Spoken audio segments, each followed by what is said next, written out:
Insyaallah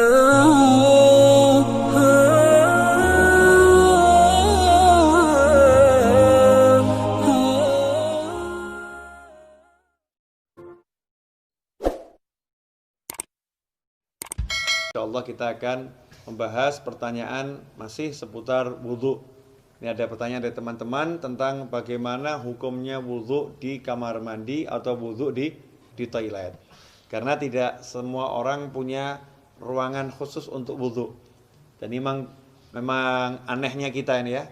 Kita ini kalau bangun rumah ada ruangan untuk mandi, ada ruangan untuk masak, ada ruangan untuk tidur, ada ruangan untuk ngopi. Tapi untuk ibadah yang paling penting sholat, musola enggak ada.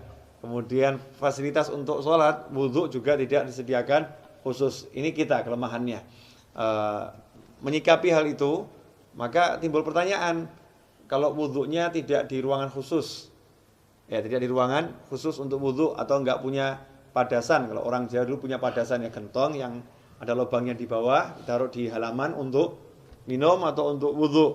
Kalau nggak punya seperti itu, adanya kamar mandi, adanya toilet, atau ketika di mall atau di pasar, wudhunya tidak di tempat khusus wudhu, tidak di luar ruangan, tapi di dalam toilet, di dalam kamar mandi, atau di dalam WC kalau bahasa umumnya ya.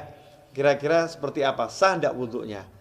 Kalau ditanya wudhunya sah atau tidak, maka wudhunya sah kalau memang syarat-syarat sahnya wudhu dipenuhi, kemudian hal-hal yang membatalkan wudhu tidak dilakukan, wudhunya sah-sah saja.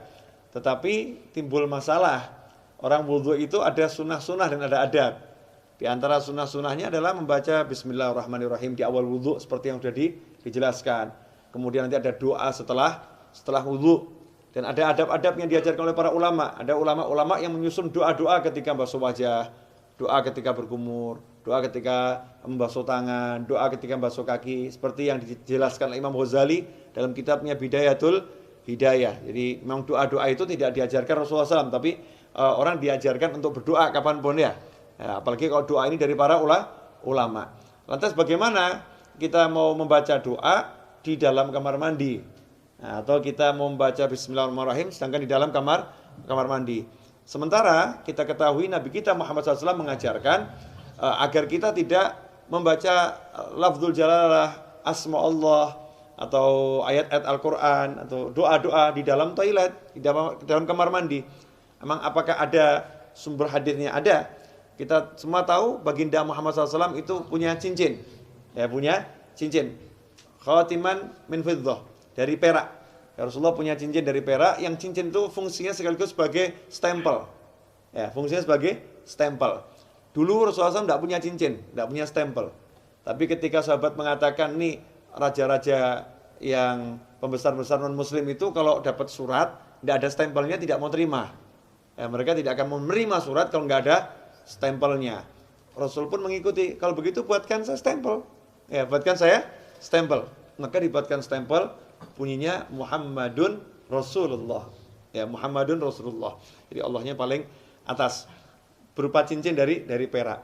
Ketika Rasulullah wafat SAW, setelah wafatnya Rasulullah, cincin itu dipakai oleh Sayyidina Abu Bakar As-Siddiq radhiyallahu anhu.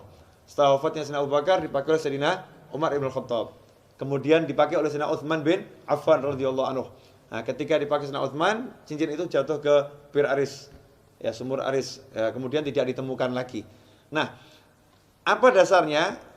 Ketika Rasulullah masuk ke khala, ke tempat buang hajat, Rasulullah selalu melepas cincinnya. Jadi ketika masuk ke tempat buang hajat, Rasulullah SAW selalu melepas cincinnya. Karena di cincinnya itu ada tulisan Muhammadun Rasulullah.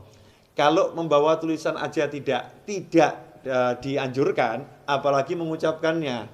Ya, membawanya aja tidak dianjurkan, apalagi mengucapkannya. Berdasarkan hadis tersebut, yang diriwayatkan oleh Imam Al-Hakim, ya, dalam kitabnya Al-Mustadrak Al-Sahihain.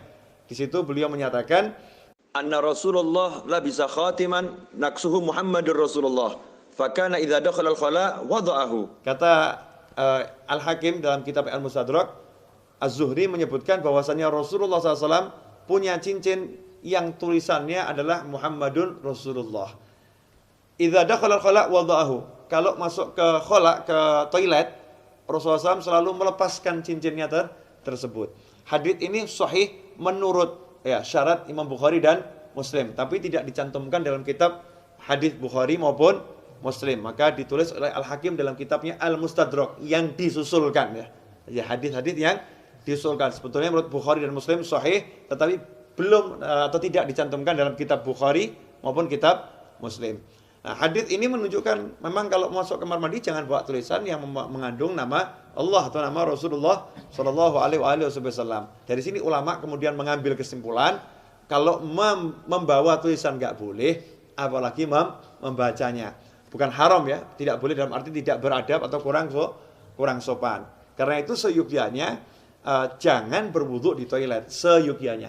Cari tempat wudu yang memang betul-betul untuk wudu. Kalau tidak adanya toilet, barulah silahkan wudu di toilet atau di kamar mandi atau di WC.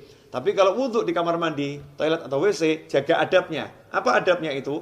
Ya satu, jangan membaca asma Allah. Cukup dibaca di dalam hati. Lantas bagaimana dengan doa setelah wudu? Ya doanya dibaca di luar kamar mandi. Jadi selesai wudu langsung keluar baca doa setelah wudu. Atau bismillahnya dibaca di luar dulu. Bismillahirrahmanirrahim, masuk langsung wudu juga. Nah, dengan begitu maka sunnahnya tidak hilang, tetap bisa melaksanakan sunnah-sunnah yang dianjarkan oleh Nabi Muhammad Sallallahu Alaihi Wasallam. Insyaallah sedikit ini barokah dan jangan kemudian jadi jalan justru. Oh berarti wudu di toilet gak apa-apa. Oke deh, kita wudunya di toilet aja ya. Jangan seperti itu. Usahakan wudu di luar toilet agar bisa melaksanakan banyak sunnah. Kalau memang terpaksa baru berwudu di toilet. Wal afu minkum. Wassalamualaikum warahmatullahi wabarakatuh.